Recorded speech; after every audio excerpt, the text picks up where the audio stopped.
ओम शांति। दीपावली। दीपावली की आप सभी को बहुत बहुत हार्दिक शुभकामनाएं। दीपों का पर्व, खुशियों का पर्व। यह पर्व हम सभी बहुत ही हर्षोल्लास के साथ मनाते हैं और भारतवर्ष में ये सबसे महत्वपूर्ण पर्व है। सभी भारतवासी इस पर्व को बड़े धूमधाम से मनाते हैं। चाहे अमीर हो, गरीब हो, छोटे हो, बड़े हो, नागरिक शहर के हो या गांव के हो, सभी हर्षोल्लास के साथ इस पर्व को मनाते हैं और खुशियों से दीपों को जलाते हैं। इस पर्व के पीछे भी बहुत सारी पौराणिक कथाएं हैं। उस पौराणिक कथाओं के अनुसार ये दीपावली मनाया जाता है। जैसे राम जी असुरों का अंत करके जब अयोध्या लौटे थे, तभी उनके स्वागत के लिए पूरे अयोध्या को दीपों से जगमगा दिया गया था और दीपावली मनाए थे। नरकासुर, जिनका अंत भगवान किए थे, जो पृथ्वी पर पूरा आतंक मचाए थे, तो उन सृष्टि को फिर से भगवान ने बचाया था। तो नरक चतुर्दशी मनाते हैं दीपावली के एक दिन पहले, छोटी दीपावली। उसके बाद बलि, जो कि अपने अहंकार के कारण सारे पृथ्वी पर अपना वर्चस्व स्थापित कर लिया था। देवताओं के साथ साथ श्री लक्ष्मी जी को भी बंदी बनाकर कारागार में डाल दिए थे। तभी भगवान ने उनका अंत कर, उनका अहंकार को तोड़कर देवताओं के साथ श्री लक्ष्मी जी को वहाँ से आज़ाद करवाए थे, कारागार से छुड़ाए थे। तब से हम लोग दीपावली मनाते हैं। उस दिन खुशियों के साथ श्री लक्ष्मी जी का आगमन करते हैं, स्वागत करते हैं, सभी गेट द्वार खोल देते हैं लक्ष्मी जी के स्वागत में।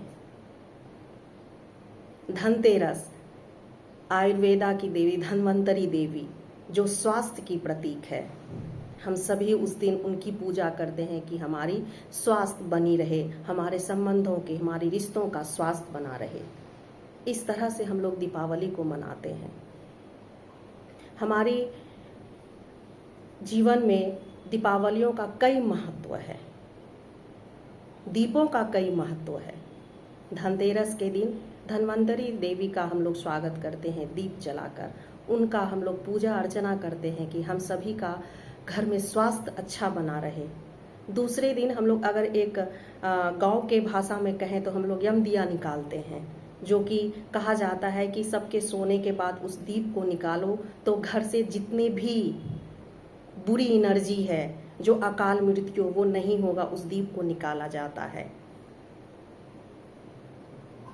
तो क्या इन सभी घटनाओं को अपने जीवन रूपी जो हम लोग जी रहे हैं उसमें हम लोग ला सकते हैं, उसे अपना सकते हैं, उस घटनाओं को अपने व्यवहारिक जीवन में उपयोग कर सकते हैं।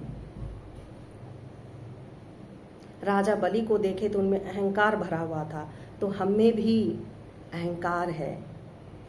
नरकासुर जैसे हम लोगों में भी बहुत सारे दोष हैं, क्रोध है, काम है, ईर्ष्या है, द्वेष है। ये सभी तो हमारे अंदर भी असुर के रूप में है।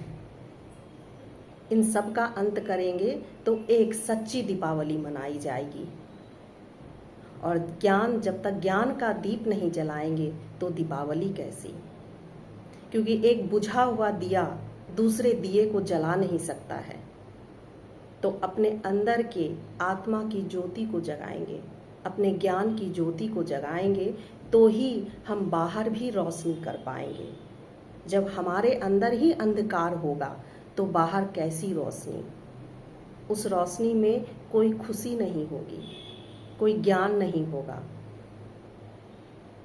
तो अपने जीवन में भी इस दीपावली से सीखें कि किस तरह से अपने अंदर के अहंकार को मारना है, अपने अंदर के ईर्ष्या को मारना है, खत्म करना है और ज्ञान के दिए को जलाना है, ज्ञान की ज्योति को जलाना है। तो इस दीपावली संकल्प ले कि अपने अंदर के ज्ञान के दीप को जलाकर सच्ची दीपावली मनाएं, सबको खुशियां बांटें, सबको सत्य की राह पर चलाएं, परमात्मा से सत्य के ज्ञान को प्राप्त करें, आध्यात्मिक दृष्टि से अपने स्वरूप को देखें। तभी हमारा जीवन भी एक दीपों की तरह जगमगाता दिखेगा, सभी सितारे जगमगा जाएंगे। तो अपने जीवन में दीपावली के शुभ मुहूर्त पे ज्ञान के दीप को जलाए, आत्मा की ज्योति को जलाए, एक दूसरे से प्रेम भाव रखे, स्नेह रखे, तो दीपावली खुशियों का पर्व मनाया जाएगा और हमारी दीपावली खुशी में परिवर्तित हो जाएगी। ओम शांति।